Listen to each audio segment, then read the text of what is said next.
네,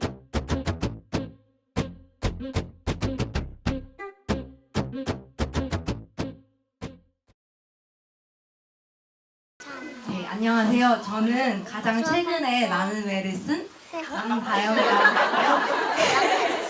네, 2달 전에 마무리를 지었습니다. 여기 계신 분 중에는 한 10개월 전에 마무리를 지으신 분도 계실 테고, 네, 그래서 제가 좀 기억이 생생할까 싶어가지고 주최 측에서 저한테 시키신 것 같아요. 네, 좀 저도 근데 되게 옛날 일로 느껴지는 거예요. 나는 왜를 쓴 기억이. 근데 또 되게 당황스러웠던 점이 뭐였냐면 분명 힘들었었던 것 같았는데 제가 별로 안 힘들었어 이렇게 느끼더라고요. 아, 할만했어 이렇게 좀 느끼더라고요. 그리고 약간 좀 재미있었던 것 같은데 라고 네, 다시 떠올리니까 괜찮았는데 이렇게 느끼는 거예요. 아, 그래서 이게 좀 이렇게 기억을 하고 있는 게 좀 재밌다라는 생각이 들어서 이거에 대해서 왜 이렇게 느꼈는지에 대해서 조금 얘기를 해볼까 합니다.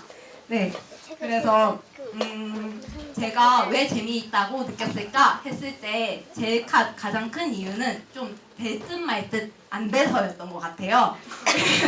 왜 그게 좀 재미있게 느껴졌었냐면 좀 모든 이들에게 제가 계속 쓰고 있는 것들이 다 소문이 났었거든요.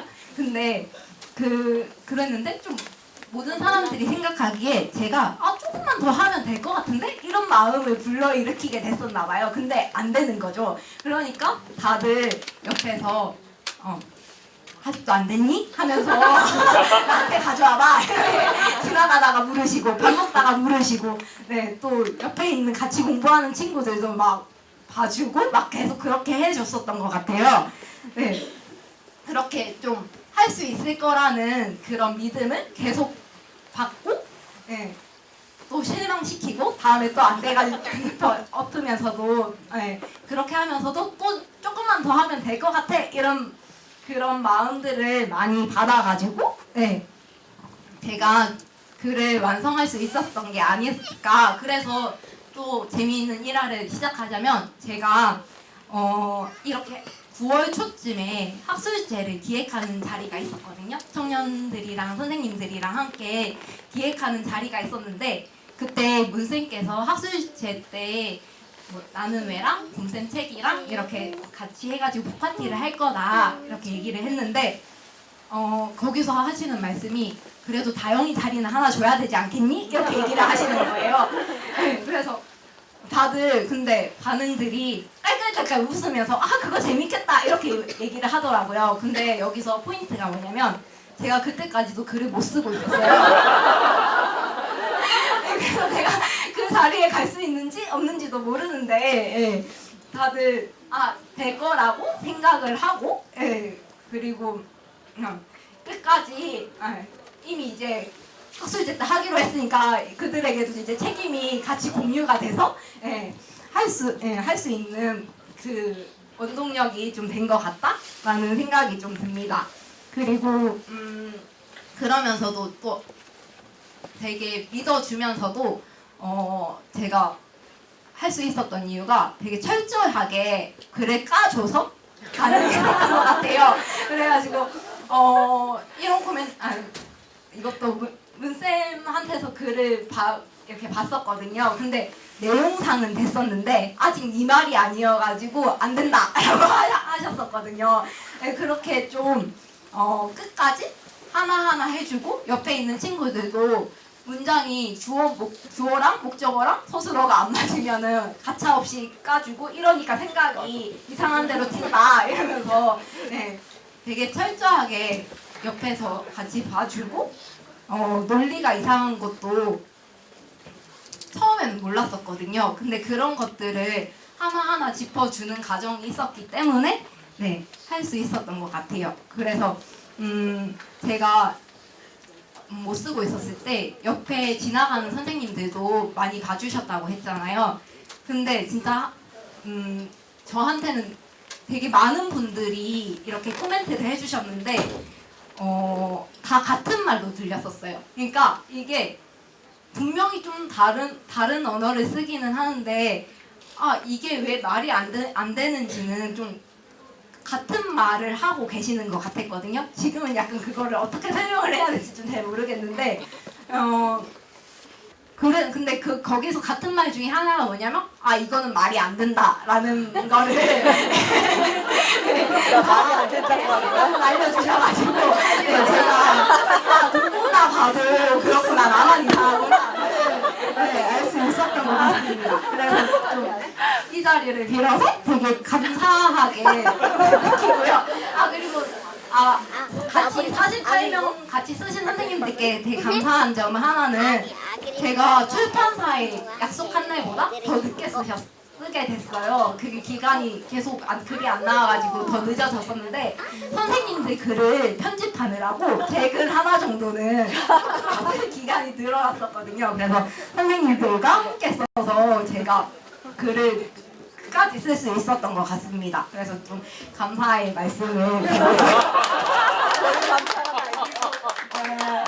그리고 제가 마지막으로 좀 좋았던 점, 글을 쓰면서 좋았던 점을 좀 얘기를 하면서 마무리를 할까 하는데요. 하나는 제가 글을 쓰면서 산책을 하는 습관을 가지게 됐거든요. 왜냐하면 앉아서만 있어서 하려고 하니까 아무 생각이 안 나더라고요. 근데 약간 걸으면서는 약간 이 말 써야지 이 말 써야지 이런 것들이 가끔 나는 생각이 나가지고 이렇게 쭉 이어지면 좋을 텐데 그렇게는 안 되더라고요. 그래서 그래서 글을 쓰기 전에는 좀 항상 좀 산책을 하게 되는 약간 산책을 하면 괜찮아질 거야 라는 믿음이 가져서 산책을 하게 됐는데 근데 제가 거의 막판에는 일주일에 2번씩 글을 보고 막 그랬었거든요. 그러니까 글을 매번 써야 되잖아요. 그러니까 산책을 더 많이 해야 되는 거예요. 그래서 많이 걷게 돼서 더불어서 다이어트 효과도 됐었다는 그래서 글을 쓰면서 되게 살도 많이 빠져서 그게 되게 좋았었고요. 그리고 또 하나는 되게 그때는 되게 절망스러웠는데 지금 보면은 되게 좋았다라고 얘기를 할 수 있는 거는 되게 책을 여러 군데를 엄청 열심히 봤어요. 왜냐면은 인용문 하나를 가지고 이거를 이제 이게 왜 나한테 마음에 와닿는지를 보려고 하는데 이게 계속 보다 보면은 나 이거 안 좋아하는 것 같아 이렇게 되잖아요. 그래서 다른 데 또 찾고 이러다 보니까 그러다 보니까 좀 여러 얘기를 여러 군데를 엄청 열심히 가서 좋았던 부분 추천해 드릴 수도 있을 것 같다는 생각이 듭니다. 근데 갑자기 물으시면 좀 생각이 안 날 것 같으니까요. 물어보시고 한 1시간 뒤에 저한테 오시면은 제가 알려드리도록 할 거예요. 그렇게 그런 게 되게 좀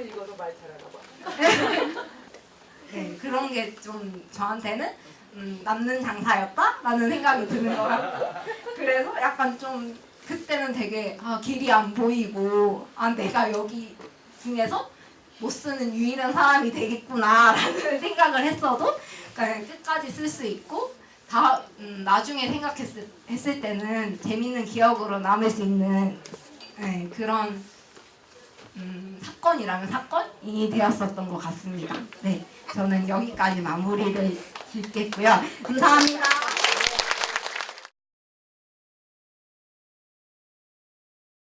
저는 나는 왜를 이제 다 쓴 거는 저희가 1학기 때 썼기 때문에 조금 됐어요. 그래서 이제 그 글 쓰면서 있었던 일보다는 이제 최근에 있었던 일하고 1년 동안 제가 공부하면서 배운 점을 좀 얘기를 하려고 합니다.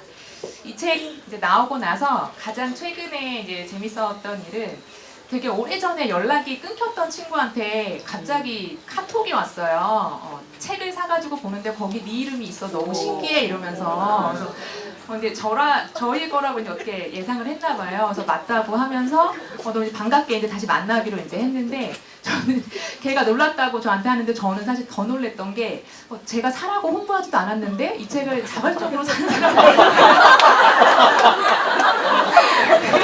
너무 놀랐어요. 아니 자발적 독자가 있는 책이구나. 저와 되게 좋다. 네, 이러면서 네, 재밌었어요.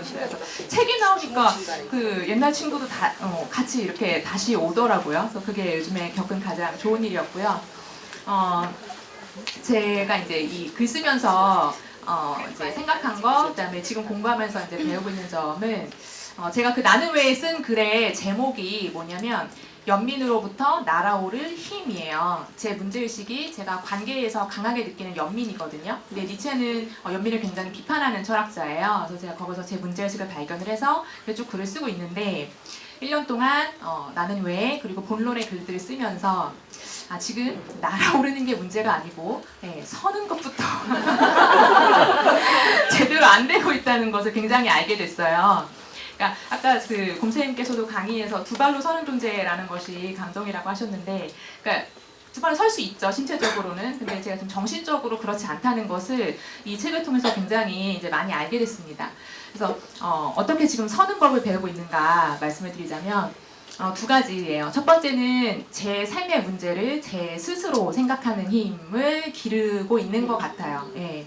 문제의식이 연민이니까 제가 그 4년 동안 대한고등학교에서 근무를 했었거든요. 거기에서 학생들을 연민했던 제 문제를 가지고 지금 이제 글을 쓰는 건데, 그 과거의 연민을 이렇게 제대로 쓰는 것만 사실 이제 문제라고 생각을 했어요. 그래서 잘 쓰고 싶다, 잘 쓰고 싶다 이렇게 생각을 했는데 코멘트를 계속 받으면서 뭘 알게 됐냐면 지금도 내가 그 과거에 그 대안학교에서 사실 아까 곰쌤이 말씀하셨던 그 지옥 체험을 저는 사실 4년을 했던 건데 그 안에 있었던 나를 연민하고 있어서 그때의 나를 보고 싶지가 않구나. 나는 언제나 상처받은 나, 힘든 나 이렇게 보고 있어서 그래서 그 기억 속으로 이제 이렇게 뛰어들어서 구체적으로 보는 게 지금 가능하지 않구나라는 생각이 들었어요. 그래서 코멘트를 많이 반영을 하면서 두려움 없이, 연민 없이 보자. 기억 속으로 들어가자. 거기서 죽지 않고 살아나왔잖아. 뭐가 문제야? 보자라고 하면서 이제 들어갔죠. 그렇게 하면서 이제 보니까 어떤 것을 구체적으로 연민했는지가 좀 보이더라고요. 예, 그러면서 뭘 알게 됐냐면은 사람에 대해서 힘들어하는 사람, 고통스러워하는 사람에 대해서 연민이라는 감정을 강하게 가지고 있으면 그 사람을 있는 그대로 관찰하는 게 어렵구나라는 거를 좀 알게 됐어요. 제가 뭘 연민했던 거냐면 저희 학교 학생들이 수업 시간 되면 아까 그 여중생 360도 이렇게 수다 떤다는 것처럼 아이들이 이렇게 언제나 이렇게 수다 떨고 있고 아니면은 이렇게 다 이렇게 엎드려 있고 이렇게 막 화가 나 있고 이 펜을 잡는 것 자체를 이제 정말 이 자세 자체가 잘 안 나오고 되게 힘들어해요. 수업 시간마다 4년을 거의 매일 이제 그 모습을 항상 이렇게 대면을 해야 되는 거예요. 알게 된 게 이렇게 앉아 있는 걸 힘들어하는 그 모습 자체를 제가 연민을 했더라고요. 이게 딴 게 아니라. 근데 그때는 뭐에 제가 되게 치우쳐 있었냐면은 이 아이들과 관계를 해치면 안 돼. 관계가 너무 중요해. 그리고 이 아이들의 감정이 뭐지? 어떤 감정이 있길래 저렇게 힘들어하는 거지? 여기에만 너무 치우쳐서 그 아이들이 있는 그대로 지금 보여주는 신체성은 사실은 하나도 보지를 못했었더라고요. 지금 저렇게 뭘 이렇게 앉아서 이렇게 집중하는 게 전혀 안 되고 아무튼 이제 그런 신체라는 거. 그러면 이 직전에 무슨 행동을 했길래 지금 저렇게 나오는 거지? 당연히 밤새 휴대폰 잡고 있고 이제 잠 안 자고 기숙사에 술 먹고 아니면 이제 수업 바로 직전 이 쉬는 시간에 줄담배를 엄청 피고 왔으니까.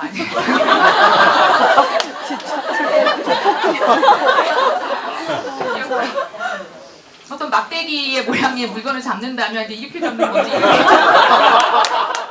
얘네한테는 이제 이런 게 너무 낯선 행동이고 이렇게 앉아서 이렇게 잡고 집중하고 이제 이런 너무 낯선 행동이고 잘 되지도 않고 이랬던 건데 그거를 못 보고 계속 아무튼 이 감정에만 제가 치우쳐서 이제 그랬던 것 같아요 그때. 그래서 그걸 이제 관찰을 하게 되면서 지금 이제 그 과거의 기억 속에 이제 그 관찰된 이제 글로 본론을 이제 쓰고 있어요. 그러면서 드는 생각이 저 애들하고 친하게 지내면서 지금 쟤네가 안 되는 그 신체성을 내가 발견을 하고 거기서 한 발자국만 나갈 수 있게 그냥 도와줬으면 되는 것을, 그걸 가르쳤으면 되는 것을 뭘 그렇게 힘들게 생각을 했을까, 지금 이제 이런 생각을 하고 있습니다. 그래서 지금 이제 제가 이 1년의 이 공부 과정을 통해서 얻어낸 새로운 생각은 사람에 대해서든 나에 대해서든 너무 지나친 어떤 감정을 가지고 있을 때, 특히 이것이 어떤 연민일 때 있는 그대로 관찰하는 것이 어렵다. 그래서 여기에 사로잡히지 않고 최대한 관찰하려고 노력을 해야 되고 그것을 기록하는 것이 그것이 제 삶에 도움이 된다라고 하는 게 제가 이번 1년을 통해서 얻어낸 소박하고 또 소중한 저의 어떤 결실입니다. 그리고 이 과정을 수행하는 데 있어서 저희 장자스쿨 선생님들이 굉장히 도움이 많이 되셨어요. 왜냐하면 아까 그 금성 연극하신 거 보시면 아시겠지만 신랄하게 서로 이제 코멘트하고 질문하고 네. 그 다음에 또 뭘 했냐면은 여름부터 저희가 이제 일주일에 3일 만보 걷기 미션을 이제 하거든요. 그래서 이제 이렇게 걷기도 지금 계속 하고 있는데 만보 이상을 걸어야 되니까 하루에 1시간 이상 혼자 이렇게 쭉 걷는 시간들이 생겨요. 그렇게 쭉 걷다 보면은 어느 순간에 잡념이 아니라 제 문제의식을 굉장히 생각을 하게 되더라고요. 코멘트가 막 생각이 나고 그래서 네 문제의식이 왜 이렇게 구체적이지 않아? 무엇을 연민했어? 라는 게 이렇게 딱 들리면서 도대체 무엇을 연민했지라고 걸으면서 이렇게 생각을 하는 거예요. 그러다가 저는 이미 다 내 연민에 대해서 알고 있다고 생각을 했는데 걷다 보면 진짜 갑자기 어느 순간에 하고 어떤 장면이 이렇게 딱 떠오르는 게 있더라고요. 신차성을 못 봤어. 뭐 이런 식으로. 그래서 저 그렇게 딱 생각이 날 때 막 또 이제 써놓고 네, 그런 도움을 많이 받았고요. 그 다음에 이런 저의 생각 활동이 제가 하고 있는 다른 활동들하고도 많이 연결이 되어서 거의 1년 동안 이 문제의식과 함께 살았던 것 같아요. 정말로. 그러니까 다른 세미나를 할 때, 뭐 학교에서 선생님들 독서 모임 할 때, 뭐 또는 지금 학교 애들하고 수업을 할 때 이렇게 관찰하거나 생각하면서 이제 얻어내는 것들, 그런 것들을 이거 혹시 니체 그 책의 그 개념하고 연결되는 거 아니야? 막 이렇게 생각을 해가지고 이거 다음 니체 세미나 때 가서 얘기해야지. 그래서 막 또 적어놓고 세미나에 가서 얘기를 하고 뭐 반응이 있기도 하고 없기도 하지만 이제 그래서 재밌고 그다음에 이제 막 밤에 이제 막 글을 쓰다가 생각이 도저히 안 나요. 그래서 이제 이게 자요. 근데 아침에 눈을 딱 뜨면 눈을 뜨자마자 또 이렇게 생각이 날 때가 있어요. 막 또 적어놓고 그런 거 되게 재밌었어요. 또 지금 저희 학교 아이들을 제가 되게 좀 좋아하는데요. 이제 걔네에 대한 이렇게 마음을 이렇게 가지고 있다가 갑자기 옛날에도 내가 이렇게 내 마음을 가득 채웠던 애들이 있었는데 근데 그때 되게 힘들었는데 하면서 갑자기 그 옛날에 그 기억들이 마치 처음 겪는 것처럼 이렇게 떠오르기도 하고 그러면 그 마들렌 체험이라고 아시죠? 잃어버린 시간을 찾아서 그런 것처럼 이렇게 과거로 돌아가는 것 같은 이제 그런 것도 있고 그런 모든 과정들이 참 재밌더라고요. 그리고 이 과정들을 이제 수행하는 그 가운데 이제 두 번째 얘기인데 제가 또 배운 것이 뭐냐면 삶의 중심을 잡는 법을 이제 드디어 좀 배운 것 같아요. 삶의 중심이라는 게 다른 게 아니라 나에게 어떤 일이 있든 매일 이 두 발을 정말 땅에 딱 붙이고 이렇게 견딜 수 있는 매일매일 내가 하는 중심적인 나의 활동 읽기랑 쓰기였어요. 그러니까 학교에서 일을 좀 그래도 열심히 하는 편이라서 퇴근하고 나면 되게 무기력해져요. 아무것도 하기 싫어지는데 장자스쿨 하면서는 저녁을 그런 식으로 보내면 토요일이 감당이 안 돼요. 네. 네, 토요일 날 지역 시험도 봐야 되지, 뭐 이제 코멘트도 받아야 되지, 발표도 해야 되지, 막 이러니까. 그래서 어떻게든 내 세미나 준비를 하든지, 내 텍스트 글을 쓰든지, 뭐 주역을 쓰든지 뭘 해야 되는 거예요. 그래서 그 하루에 어떤 일이, 어떤 감정이 있었든, 어떤 일정한 시간이 되면은 이렇게 돌아와야 되는 거예요. 처음엔 약간 이제 힘들었었는데 어느 순간에 이 하루에 내가 무엇을 겪었든 내가 돌아갈 책이 있다는 게 굉장히 좋았어요. 왜 좋으냐면은 기쁘기 때문이에요. 왜 기쁘냐면 그 책을 읽다 보면은 이제 그 책을 읽는 과정이 자기랑 대화하는 거고 실제로 자기 목소리가 좀 들리잖아요, 속에서. 그래서 그걸 들으면서 이렇게 쭉 들어가다 보면 그 책으로 딱 집중하면서 온전히 나에게 집중하는 이제 그 느낌이 있잖아요. 근데 그때에 다른 무엇이 없어도 진짜 이 내면에서 이렇게 차오르는 기쁨 같은 게 진짜 있더라고요. 그래서 이제 그걸 느끼면서 참 좋았고, 그러면서 이제 하나 이제 확신하게 된 것이, 이게 사람이 다른 게 필요한 게 아니라 진짜 이렇게 자기한테 집중할 수 있는 이 힘 하나만 있으면 이거 어디서든 살 수 있겠다. 이 생각이 좀 들었어요.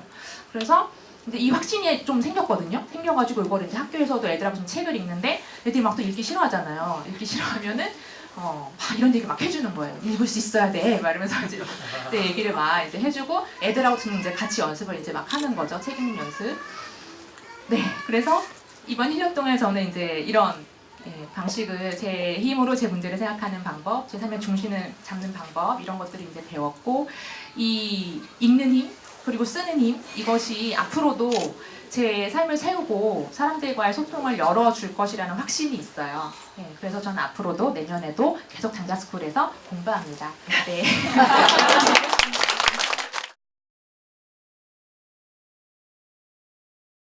가미당의 적폐 금성에서 공부하고 있고요. 이성남입니다. 저는 7년째 대구에서 가미당을 오가면서 하루는 가미당에서 공부하고 다른 날은 대구에 원래 연구 공간을 마련했거든요. 문희장에서 또 공부하고 있습니다. 제가 만난 안티오이디푸스인데 우리 모두가 파시스트였다로 썼거든요. 여기에서 우리 모두는 가족이에요. 되게 충격적이죠. 아까 곰쌤이 가족은 무지와 집착의 공동체다 이렇게 말씀하셨는데 진짜 가족끼리 이 폭력이 진짜 가깝고 일상적이다라는 거를 제가 이 책에서 썼는데요. 짧지만 되게 자극적이죠. 2부 질주를 멈추게 해준 고전 파티에 나옵니다. 그런데 제가 안티오이디푸스를 만난 계기를 좀 말씀드리고 싶어요. 시간을 거슬러 올라가자면 작년 추석 연휴 기간에 부부싸움이 있었어요. 그런데 평소보다 좀 격렬하게 이제 언쟁이 오가다가 또 막 폭언도 오갈 정도로 감정이 막 이제 격해진 거예요. 근데 새벽 1시쯤이었는데 경찰이 또 온 거예요. 우리 부부는 너무 놀라서 당황했죠. 그런데 들어온 경찰도 좀 당황한 것 같더라고요. 왜냐하면 분명히 폭력 신고를 받았는데 현장은 너무 깨끗하고 그리고 부부도 너무 멀쩡한 얼굴인 거예요. 맞아야 되는데.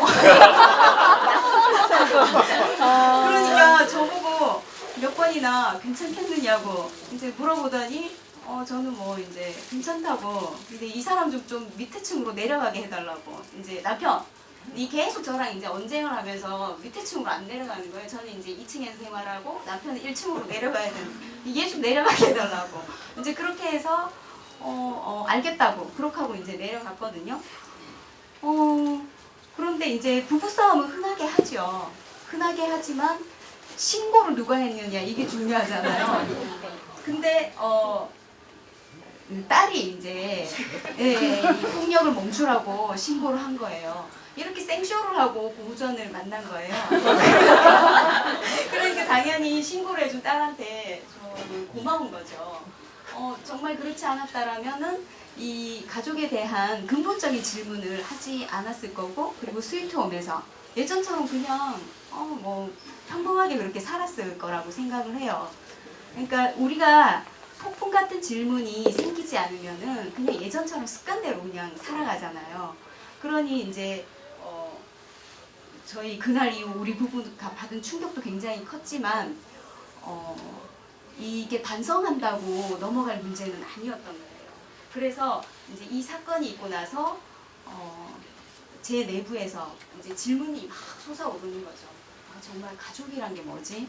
이렇게 지지고 볶고 또 봉합하고 그렇게 살아가는 게 가족이지 라고 저는 이제까지 생각해오던 이 방식으로는 살 수가 없겠구나가 딱 오더라고요. 뭐 어떻게 살아야지? 이제 전반적인 가족이란 무엇인가에 대한 그런 질문들이 생겨나는 사건이 일어난 거죠, 저한테.